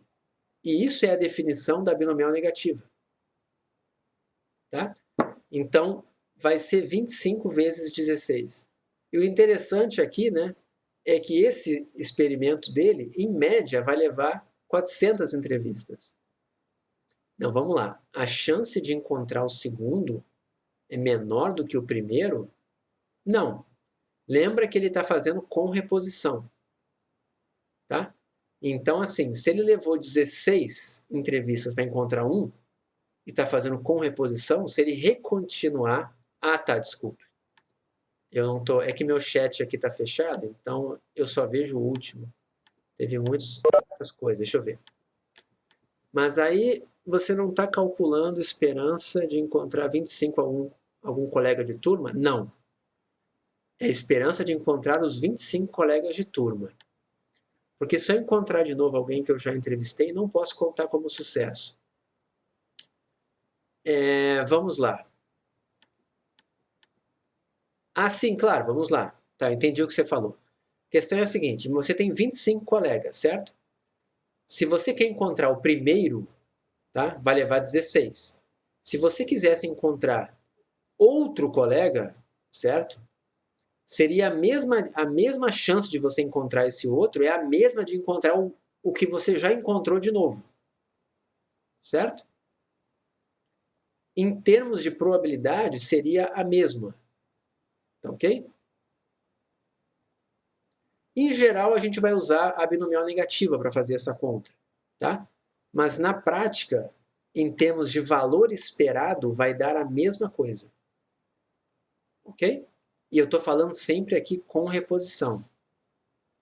Tá? Mas assim, não precisa nem pensar na geométrica, só você pensar na distribuição. Tá? Pensa na distribuição. Não, a chance de encontrar o último é 1 sobre 400. A chance de encontrar em que sentido? Quando? O que seria a chance? Tá, vamos lá. Em quantas entrevistas?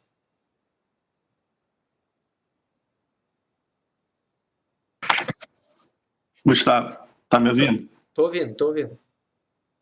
Então, quando você vai ter o primeiro, você pode encontrar 25 de 400, certo? Certo. Depois disso, você não pode mais encontrar 25 de 400, porque se você encontrar o mesmo, não pode contar como sucesso. Então, você vai ter que encontrar 24 de 400. Não, tudo bem, eu entendi o que você falou. Só que o ponto é o seguinte, em média, tá?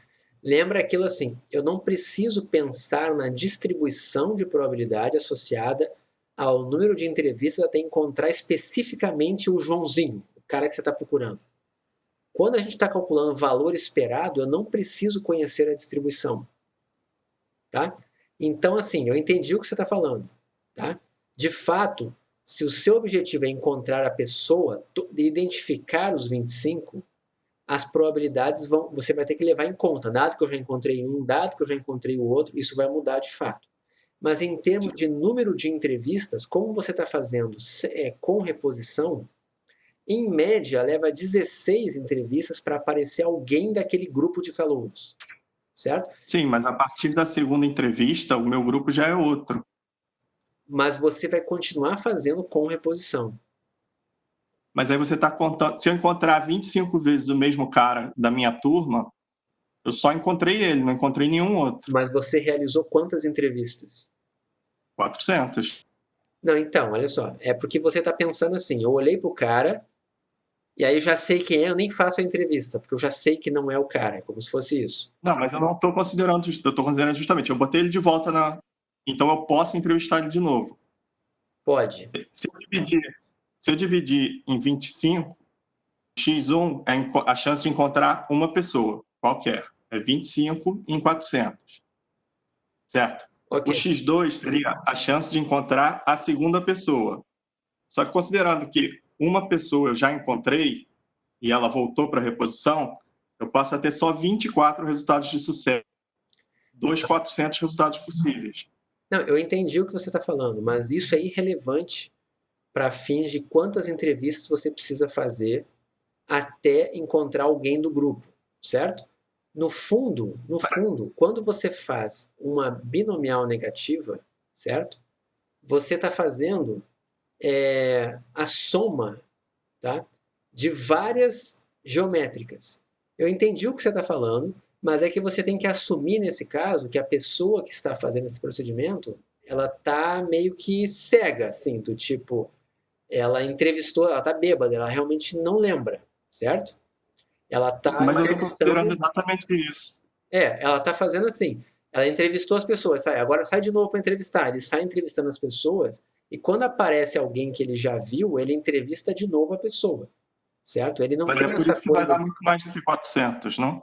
Oi? Desculpa. Porque, vamos pensar o seguinte: digamos que eu fui entrevistando e já encontrei 24 pessoas. Sim, Falta só uma para encontrar. sim. É com reposição. Então eu preciso encontrar essa uma específica. Eu tenho uma chance em 400. A minha esperança de encontrar esse último, depois de já ter encontrado 24, é 400. Tá, eu entendi o que você falou. Você está dizendo o seguinte, né? Porque da maneira como está escrito aqui, eu estou dizendo que eu quero identificar os 25 e não encontrar 25 colegas de turma. É isso que você está falando, né? Se o Não, mas meu. os dois são a mesma coisa. Não, não, não é a mesma coisa. É do tipo assim, se ele repetir esse experimento várias vezes, ele vai levar 400 entrevistas, em média, para encontrar 25 colegas de turma, mas não necessariamente 25 distintos. É isso Sim, é que eu estou exatamente falando. isso. É Só exatamente que isso. no enunciado ele diz encontrar todos os seus 25 colegas. É, Então eles são entidades diferentes, são sim, elementos diferentes. sim, é verdade. Olhando por esse ponto de vista, de fato, aqui, esse X2 aqui, ó, seria o número de entrevistas até ele encontrar 25 colegas, não necessariamente distintos, de fato. Você tá correto. Quando você fez, você não marcou essa opção porque você achou que ela estava errada por causa disso? Foi, eu tinha marcado essa, e aí depois eu me liguei que ela estava errada. E Ah, aí a única que eu estava em dúvida, eu marquei. entendi. Pois é. Bom, de fato, ela tem essa parte errada, porque quando eu mudo para com reposição, essa questão, como eu escrevi aqui a palavra, né? E até encontrar todos e não até encontrar 25 colegas, né? Eu não deveria ter colocado esse todos aqui, eu deveria ter colocado apenas 25. Você tá correto. Tá? Bom, enfim, eu vou ver como é que eu vou avaliar, né? Você que está falando comigo é o Luigi, né? Isso. Tá. Eu vou ver como é que eu vou fazer aqui, mas eu não sei se mais alguém pensou nisso, porque de qualquer forma, as outras também estão erradas, né? Então seriam as 4 erradas, na verdade, né? Da maneira como está aqui, a mais próxima. Tá, a Isabela não entendeu ainda a dúvida do. Não é bem só a teoria, tá? Tem um detalhe, é que ele foi a fundo, de fato, tá?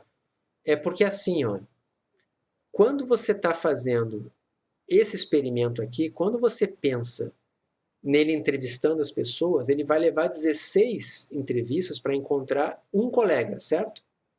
Em média, ele vai levar 400 entrevistas para encontrar 25 colegas, certo? Porque ele fez isso 25 vezes 16, se ele ficar repetindo o experimento.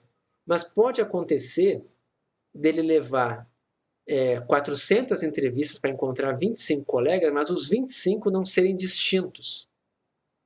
Ele pode ter encontrado 20 caras e alguns repetidamente. Então ele encontrou 25 colegas, ele encontrou 25 calouros, mas teve 5 deles que ele já tinha encontrado antes, ele só encontrou de novo.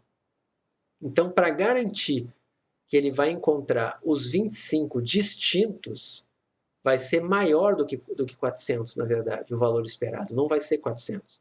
Então, a forma que eu perguntei aqui, ó, tá assim, ó. Ele decide continuar o experimento até encontrar todos os seus 25. Mas quando eu faço com reposição, eu deveria ter dito aqui que ele faz isso com reposição até encontrar 25 colegas, por exemplo.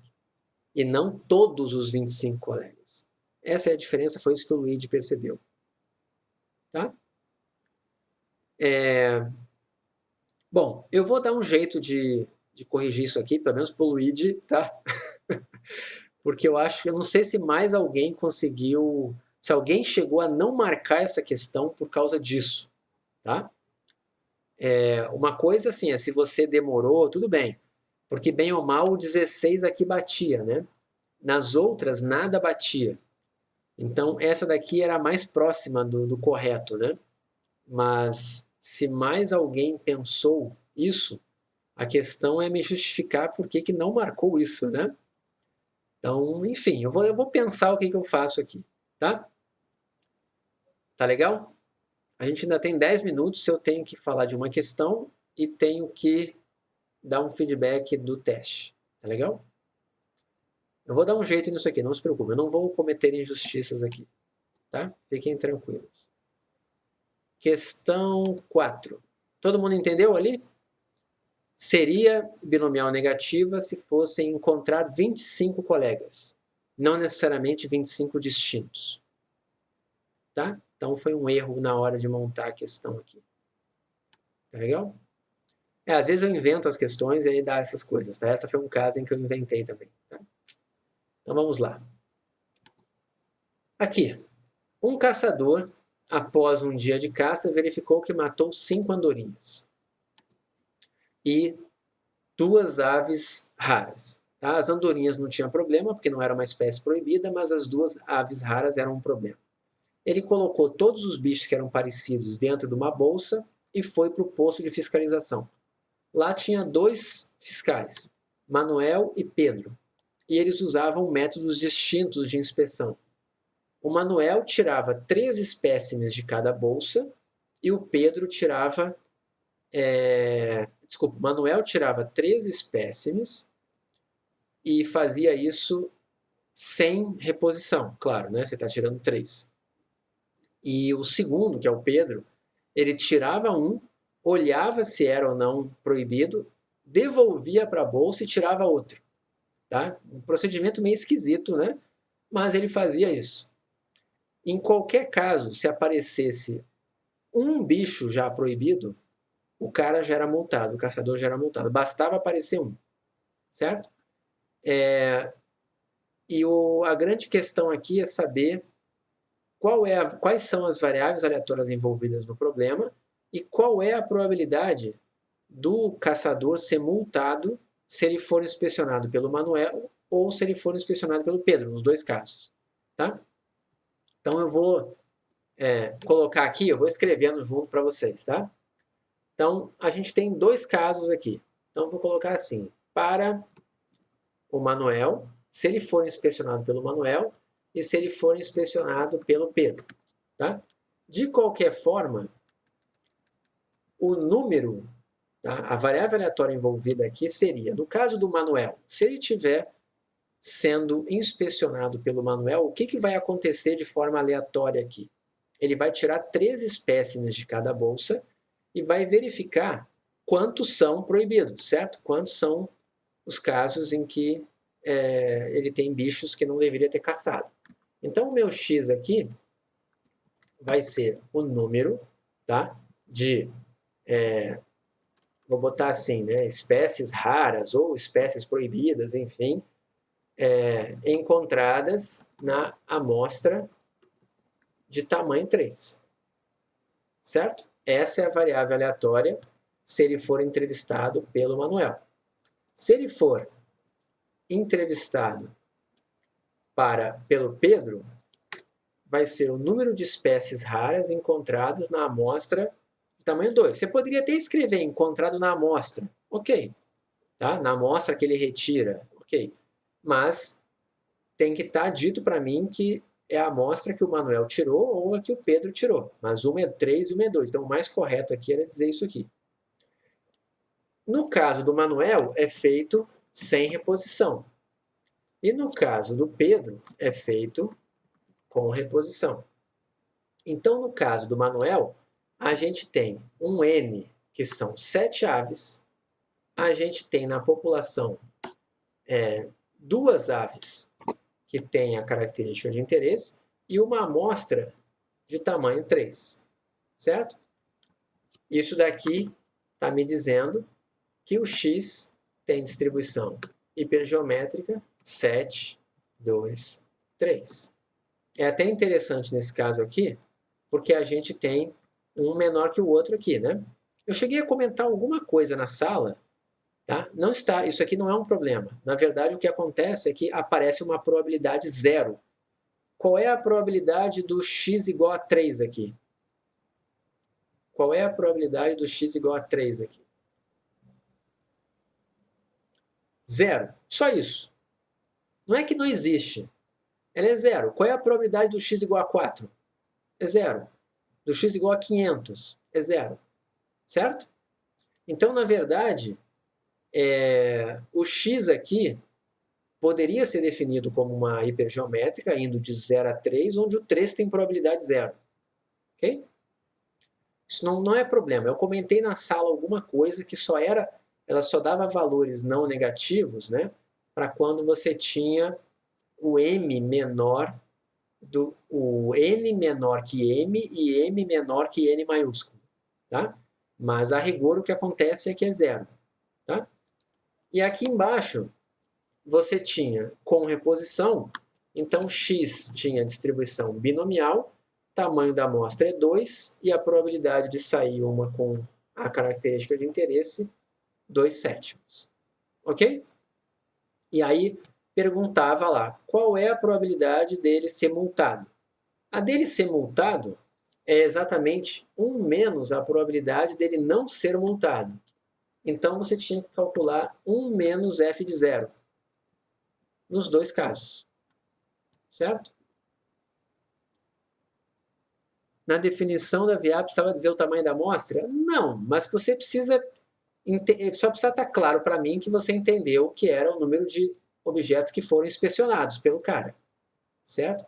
Então, o Bernardo está perguntando aqui. Olha só. Vamos lá. Quando a gente escreve isso aqui, por exemplo, tá? X é geométrica P. Ok? Vamos colocar aqui. Calma, João, tá? Calma. Aqui, ó. Uma coisa, se você escreveu que é o número inspecionado, tá? Eu vou entender, ok? Se você deixou claro para mim que é a amostra que o cara tirou, eu vou entender, tá bom? O número 2 e o 3 pode estar implícito, tá bom? Mas vamos aqui, ó. X é uma geométrica P. Quando eu escrevo a f de x, a gente escreve assim, ó. P1 menos P, x menos 1, para x igual a 0. Não, desculpa. 1, 2, 3, certo? Vamos lá.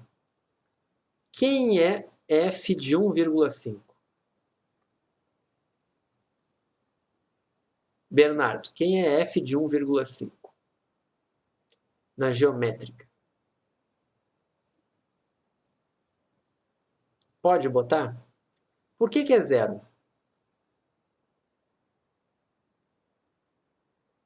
Por que é 0? Porque não tem como dar 1,5. Pois é. Mas quando a gente escreve isso aqui, ó, tá? A gente está dizendo que no ponto 1, no ponto 2, no ponto 3 são os pontos que têm essa probabilidade aqui, ó. É praticamente como se você dissesse 0 caso contrário. Certo? Então, quando a gente escreve que a hipergeométrica tem essa restrição aqui, ó, a gente está dizendo isso aqui.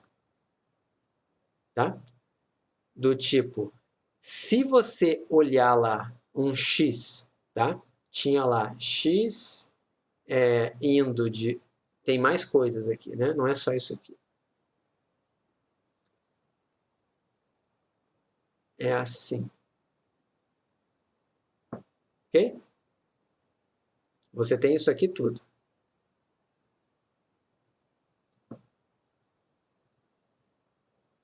Ok?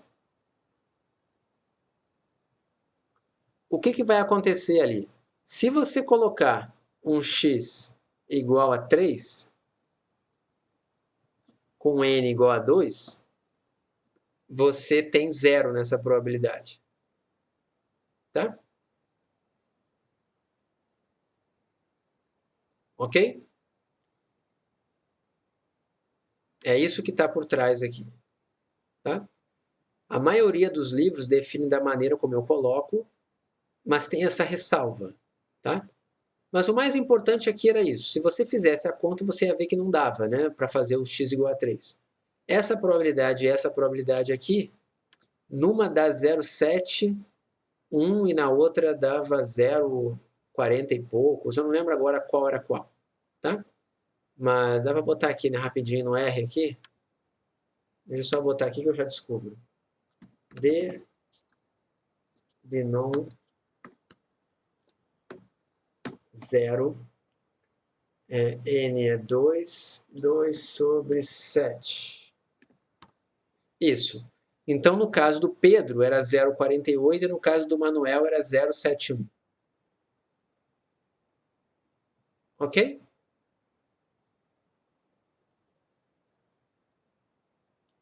Todo mundo entendeu aqui? Ele tem uma chance bem maior de ser multado no cara que tirava 3 amostras. Tá? Então, nesse caso aqui, dava 0,71, se não me engano, e esse daqui é 0,48. Ok? Mas esse detalhezinho, tá? Nem aparece aqui quando você faz a conta. Se você tivesse feito a conta aqui como sendo f de 1 mais f de 2 mais f de 3, você ia chegar na mesma coisa, porque esse último cara aqui você ia concluir que era 0. Ok? Na geométrica pode limitar tentativas? Não, porque tentativas é exatamente o número de... é a sua variável aleatória. Ela vai de 1 até mais infinito. Ok? Eu sei que já passou da hora. Eu vou parar de gravar aqui agora. Vou parar de compartilhar minha tela e vou parar de gravar também. Então, aqui,